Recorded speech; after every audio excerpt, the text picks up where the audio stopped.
Hello and welcome to my short presentation that I call Sakai, the first 10 years and the next 10 years, of course, with an asterisk. And I'm, of course, Charles Severance. I'm from the University of Michigan School of Information, and I'm also Blackboard Sakai Chief Strategist. So it's almost 10 years ago. Certainly the word Sakai was being bandied around at the University of Michigan in April, May 2003, and so here we are in 2013, so it's almost 10 years. The kickoff, of course, was the grand announcement in the Chronicle of Higher Education back in the days that the notion of universities banding together and making open source was a bit of a rare notion.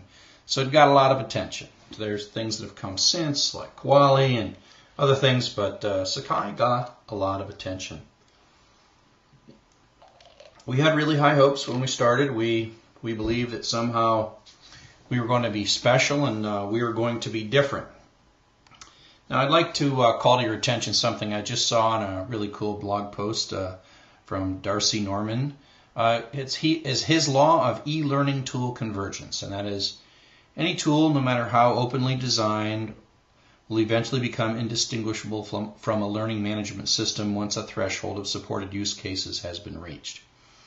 The Dr. Chuck corollary to this is that with Blackboard as the market leader, if you're in the business long enough and successful, sooner or later you'll have many of the features of Blackboard in your product. And we thought that we could see learning completely different, but we found that to compete with the market, we had to be in many ways like the rest of the market. We started from a very different perspective than all the other learning management systems. We really thought at our core that collaboration was the essence of learning. And it is, and we've been very successful with that. But the problem is that if you really want to compete with the other learning management systems, you slowly but surely have to adopt and support the same features that they do, plus all the features that you hold dear to your use cases that are special. So I love this squid diagram, as it's called, from Phil Hill, who was at the time with the Delta Initiative, and it of course goes through the years, and our 10-year period is kind of like 2003 through 2013, and you see Sakai down here, and you see Sakai small and ends up with 4 or 5% market share, and you can see that Moodle has got some market share, and Blackboard certainly has had acquisitions that they've sort of built up market share. If you look at today's market share in 2013, 2014, Moodle's very strong, Desire to Learn's very strong, Blackboard Learn still has sort of the single largest part of the marketplace, but Sakai has held strong. And so this has been our playground for the past 10 years. And if you go back to the time before, right? If you go back to the time before 2002, 2003, you see that a lot of people were building their own homegrown learning management systems. And to a high degree, the homegrown learning management systems is what drove the Sakai and the Moodle as well.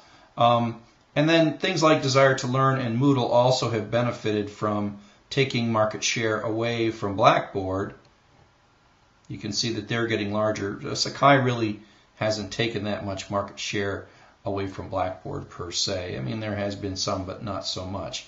It's really the Moodle Rooms and Moodle Rooms, Desire to Learn, and now Instructure that's really taking market share away from Blackboard more than Sakai. And that's part of the reason that Sakai and Blackboard are kind of more friends than enemies than you might think. So this has been our playground for all this time. And we can be very proud.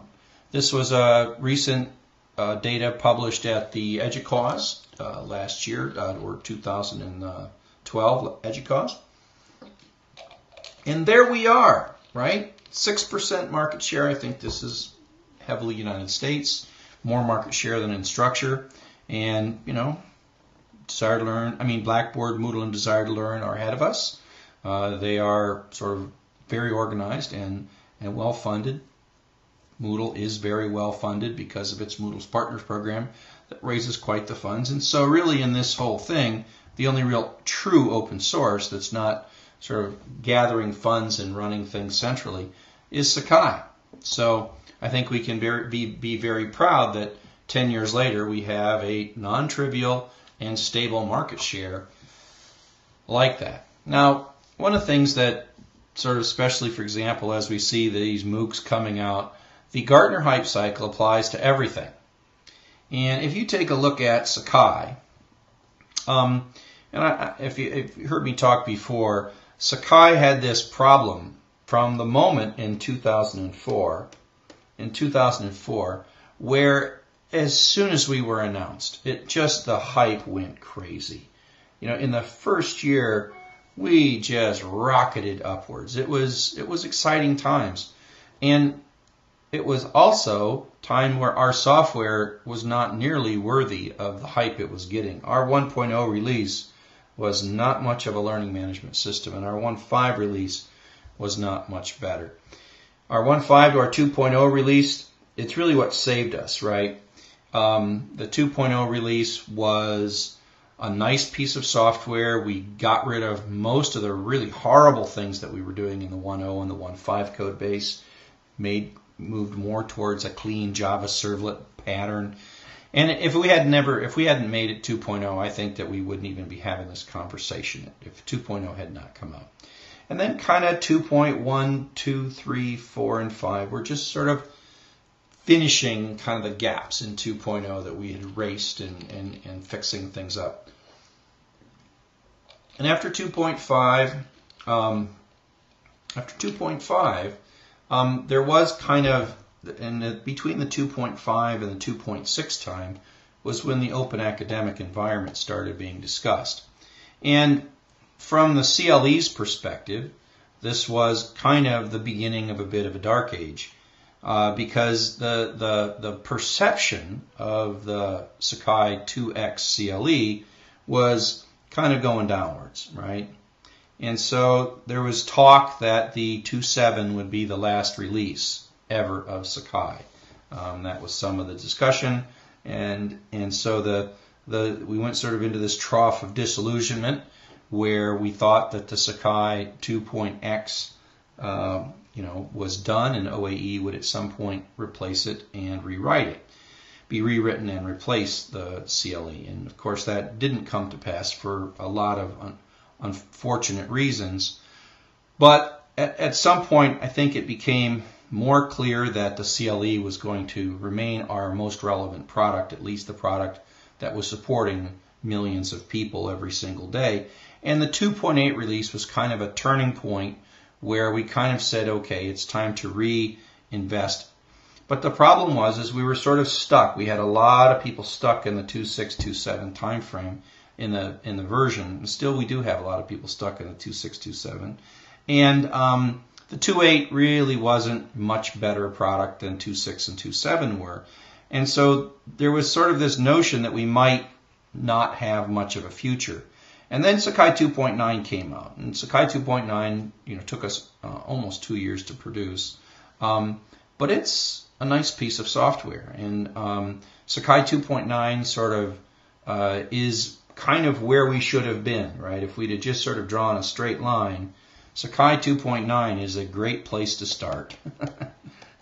If we'd have had Sakai 2.9, what we have right now, if we'd have had it about here, the same functionality, this whole thing could be very different, right? We could have easily a very dominant market share.